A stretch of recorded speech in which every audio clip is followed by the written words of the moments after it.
Here we are, the morning after the election. We know a little bit. We know that the Republicans are likely to retain the Senate, which is good.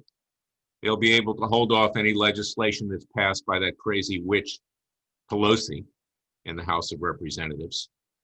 But we don't know who won the presidential race, and that's obviously something that we're going to have to follow very quickly and very thoroughly.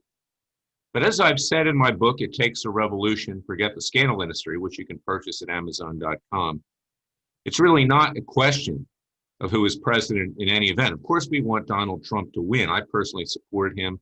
I hope he pulls it through in Michigan, in Georgia, in North Carolina, possibly in Nevada. But if he doesn't, and if he does, we the people must still rise up, because what we're going to have at best is gridlock. Nothing will go forward. The Democrats will be even more emboldened. The radical left, radical groups of all colors, creeds, religions, and races, and sexes. Of course, we have more than two now in this country, so we got to figure that one out. They'll be in the streets. They'll be tearing everything down. And that's why you need to support Freedom Watch. Go to freedomwatchusa.org. We have hard-hitting cases. We're going to continue on against the social media, against the Chi-Coms. We've got our class action lawsuits. And of course, americassheriff.org, which I formed with Sheriff Joe Arpaio. You know, it's interesting that Maricopa County apparently went heavily Democrat, yet my partner at americassheriff.org lost only narrowly by about 1% when he ran sheriff again this year in the primary. And that tells you something. It tells you just how popular Sheriff Arpaio is. He's America's toughest sheriff, and I would like to say that I'm America's toughest lawyer, and I'm America's toughest generally, because I'm not giving up, and no one will give up. And whether the president wins or not, the American people cannot give up. We must rise up. We can see that we can beat these leftists back, even at the polls. They did not have the landslide victory that they were predicting. And in fact, it looks like Pelosi lost some seats in the House of Representatives. The Democrats are still in control, but people beginning to see that their lives are at risk. These radical animals, as the president puts it, yes, they are animals, are in the streets. People are afraid. They know that COVID-19 is something which has been overblown in terms of scaring people. People want to come out of their houses. They want to get on with their life. They want to build this country, and they're willing to take risks. We've always taken risks in this country. And even if some of us contract COVID-19, the overwhelming majority, around 99%, will recover. You have probably more of a chance of being hit by a car or dying in an automobile accident or from some drug-related death with our youth, frankly, who need a lot of help. They need to be educated.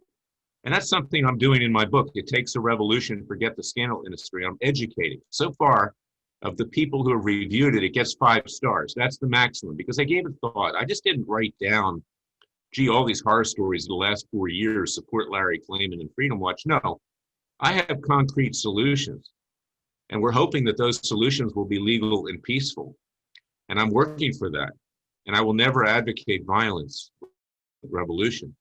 But if we do not succeed, as Jefferson predicted, that's where we're headed in rapid order, because there is this great division. You don't know the left is going to take losing even the Senate laying down.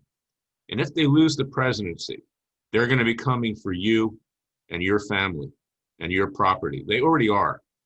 They're not going to give up. You know, in the 1950s, Ayn Rand wrote a book, 1958, Atlas Shrugged, which we're living through today. I urge you to read that book, as well as my book, and of course, read the Declaration of Independence before you even read my book, because that's what it hinges on. But we are in worse shape today than we were in 1958 with the onslaught of communism. It has taken root in our colleges and universities. My once proud alma mater, Duke University, has become the Berkeley of the South. It's unbelievable. It's sad. No way I would recommend anyone going to Duke University today. No way. And this is what's happening with all of our colleges and universities: an indoctrination, a brainwashing, and the march goes on. And we must fight for liberty. And as Thomas Jefferson said, if someday we have to shed the blood of patriots yet again, that's something which is going to be inevitable. I don't want to see that happen. But Jefferson said it would happen. And unless we arrest the downward slide right now, it'll be others in this society that wind up shedding blood. Keep that in mind, because the fact that the president is still in this race is good, but the fact that he didn't win a landslide victory against a brain-dead moron like Joe Biden and someone who's just a vicious, evil witch who just cackles, has nothing to say other than cackling, which is Kamala Harris, tells you where this country is. And that's my message today. Go out and buy my book, It Takes a Revolution. Forget the scandal industry. You can get it at Amazon.com. It's different than any other book out there. All the other books were geared to the election. This is geared to the future of our nation. And it's dedicated to Thomas Jefferson, and it's dedicated to God and his son. God bless you. God bless your family. Stay safe. Keep praying. The president will pull it out. But remember, he is not a political messiah. We must do it for ourselves. I'll be back tomorrow with another special podcast. Until then, thank you for listening to me.